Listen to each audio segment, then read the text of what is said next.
আমি অনেক আদিক্ষেলা গাইস, যখনই দেখি আপনারা অনেক মজার মজার রান্না করেন তখনই আমার খাইতে মন চায়। এই তো কিছুদিন আগে রিল স্ক্রল করতে করতে আপনাদের মধ্যে কোনো এক আপু এত মজার একটা খাবার রান্না করছে, মানে হচ্ছে গিয়ে কি জানো, মিষ্টি কুমড়া দিয়ে ইলিশ মাছ। তো ওটা দেখার পরে আমার তো মনে হচ্ছিল আমি এক্ষুনি রান্না করে খাই, আর যেই ভাবনা সেই কাজ, এখন তো আমাকে খাইতেই হবে মিষ্টি কুমড়া দিয়ে ইলিশ মাছ। এসে আম্মুকে বলো, আম্মু প্লিজ রান্না করো এই মিষ্টি কুমড়া দিয়ে ইলিশ মাছ, কারণ আমি বাসায় এসে দেখতেছিলাম আম্মু হচ্ছে কি মিষ্টি কুমড়া কেটে রেখে দিয়েছে, আর আমি বলতেছিলাম যে কি করবা, বলতেছিল ভাজি করবো। তো আমি বললাম যে ভাজি না করে মাথা দিয়ে রান্না করে ফেলো, অনেক ভালো লাগবে। আচ্ছা শুনেন, আপনারা এরকম মজা মজা রান্না করেন কিসের জন্য?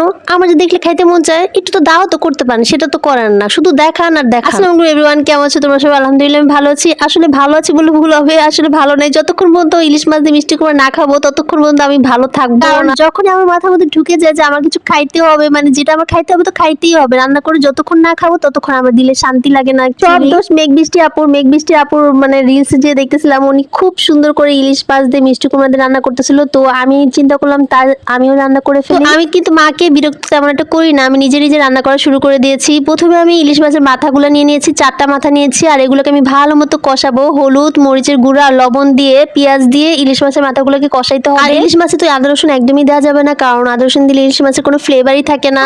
একটু রান্না করার পরে তারপরে আমি আম্মুকে ডেকে নিয়ে আসলাম যে তুমি বাকিটা রান্না করো। আমি আসলে যখন কোনো কিছু রান্না করতে মন চায় বা খেতে মন চায় আমি নিজে নিজে রান্না করার চেষ্টা করি, কিন্তু আম্মুর পাশে থাকলে কি হয় জানেন, মানে আম্মুর হাতে খাবার এত মজা লাগে, আমি তো নিজে রান্না করে এত মজা পাই না। আচ্ছা বলেন তো আম্মুর এত মজা করে রান্না করে কিভাবে? সবসময় অনেক মজা করে রান্না করে, আমি বলবো আমার মা অনেক বেস্ট করে রান্না করে।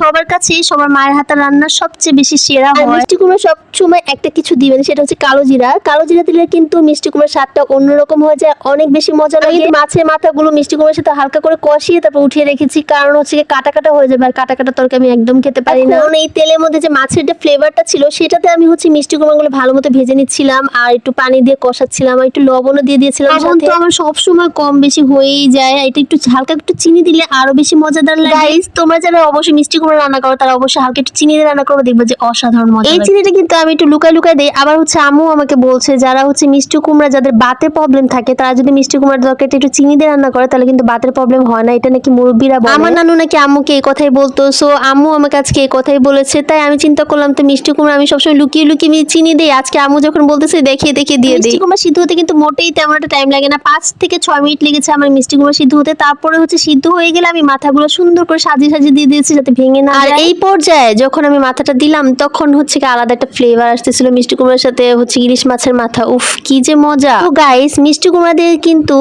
ইলিশ মাছের মাথা দিয়ে সেই রকম লাগে, আর যদি আপনার করলা দিয়ে রান্না করেন সেটা আরো বেশি ভালো লাগে। মেজুমার বলতেছিল ও করলা দিয়ে মাথা খাবে, তো আমি ওর পরে হচ্ছে ওর জন্য করলা দিয়ে মাথা রান্না করা হয়েছিল। মিষ্টি কুমড়া ভাজিটা যে করলে তেমন একটা কেউ খেতে চায় না, কিন্তু এইভাবে করে মাথা দিয়ে মানে ইলিশ মাছ দিয়ে যদি কেউ রান্না করে তাহলে তো অস্বাভাবিক খায়, মানে অনেক বেশি ভাত খাওয়া হয়ে যায়। এই যে দেখো আমার কিন্তু মিষ্টি কুমড়া তরকারি রান্না করা হয়ে গেছে, আর তোমাদের সবাইকে দাও, যদি আসতে পারো অবশ্যই চলে এসো। আর এদিকে আমাকে আবার গালি দিও না যে আমি তোমাদেরকে দেখে দেখে একা একা। Please subscribe my channel, follow my page. Thanks for watching, tata.